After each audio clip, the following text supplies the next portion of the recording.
Welcome to the channel.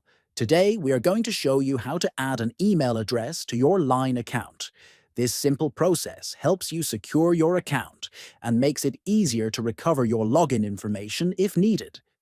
First, open the Line app on your phone. Next, look at the top right corner of the app and tap on the Settings icon. Then, from the Settings menu, select Account. After that, tap on Email address to start the process of adding your email. Next, enter the email address you want to link to your account and click on the Next button. Line will then send you a verification code to your email. Once you receive the code, enter it in the app to confirm your email address. Finally, your email will be successfully added, and your account will be more secure and easier to manage.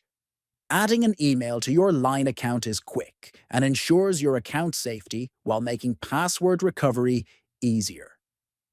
If you found this video helpful, make sure to subscribe to the channel, like this video, and share it with friends.